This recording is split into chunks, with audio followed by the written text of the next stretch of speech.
Imagine this, tomorrow morning, someone deposits $25,000 into your bank account, no debt, no strings, and you have exactly 24 hours to decide what to do with it. So, what would you buy? A new car? Nvidia stock? Bitcoin? A rental property? Those were some of my thoughts too. However, I then realized something. If I spent this money the way most people do, I'd probably make one of the biggest financial mistakes of my life. So I built a plan. Not on hype, not based on predictions, but on one simple question. If this were my only $25,000, how could I make sure I never regretted my decision? By the end of this video, I'll show you exactly where every dollar goes and why I wouldn't invest all of it in one day. Here's the first thing I wouldn't do. I wouldn't open Robinhood and buy the latest hot AI stock or crypto. Not because stocks are bad, but because hype and excitement can often be a terrible investment strategy. When you suddenly come into money, your brain instantly wants action. Investing rewards patience. These are two very different things. So before buying anything, I would slow down, because once the money leaves your account, getting it back is much harder than waiting for a few days.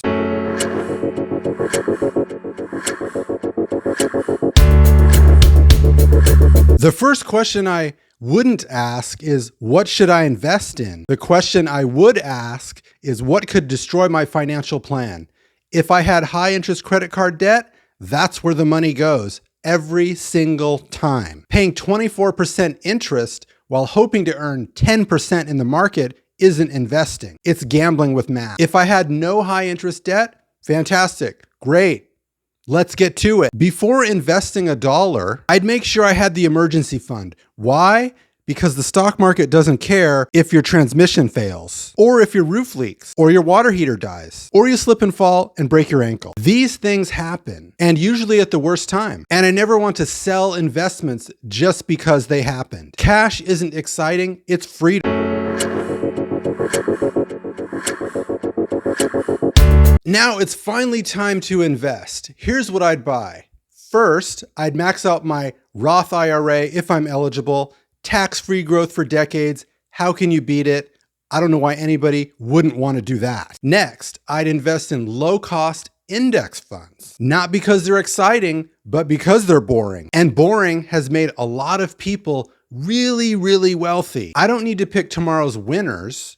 I need to own thousands of companies and let time and those dollars do the heavy lifting. If I still had money left, I'd look at my 401k contributions, HSA, health savings account. That's another great one to save a lot of money. And then a taxable brokerage account, depending on my situation. Notice what I didn't buy. No meme stocks, no next Tesla, no secret AI stock. Because my goal isn't to be rich next year, it's to stay wealthy 20 years from now.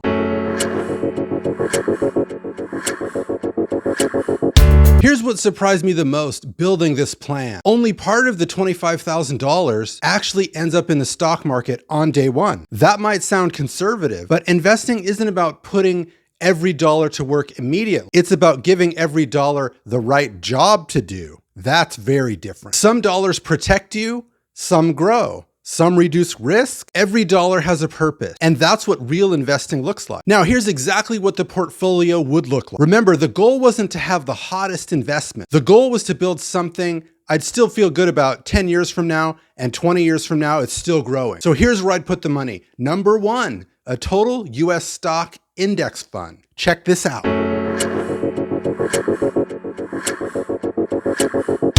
This is the foundation. Instead of trying to pick the next Apple or Nvidia, I'd own thousands of American companies. For me, something like this. Vanguard Total Stock Market Fund, Fidelity Zero Total Index Fund. I don't really need to guess the winners. I just want to own the market. Number two, an S&P Index Fund. This gives me exposure to America's largest companies. Check out this one here.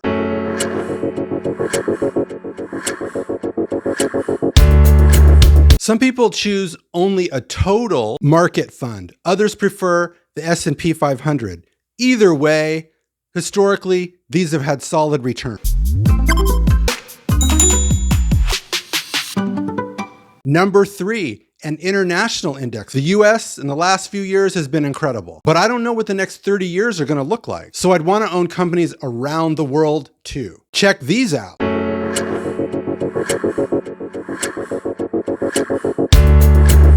Diversification isn't exciting until you need it. Number 4, a bond index. This is the one that younger investors often skip, but bonds aren't there to make you rich. They're there to help you stay invested when the markets get rough and things go down. Check these out.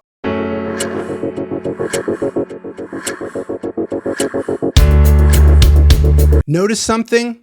Not one of these funds is trying to beat the market. They're trying to be the market.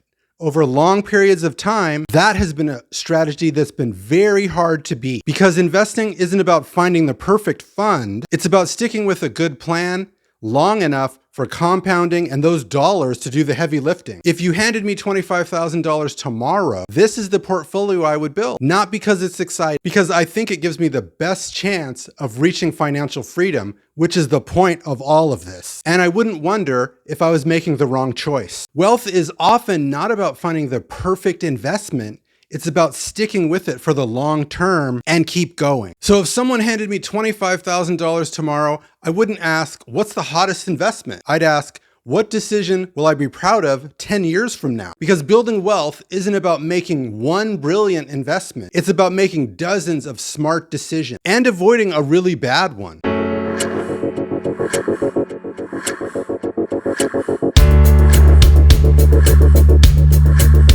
I'd like to thank everyone for watching this video.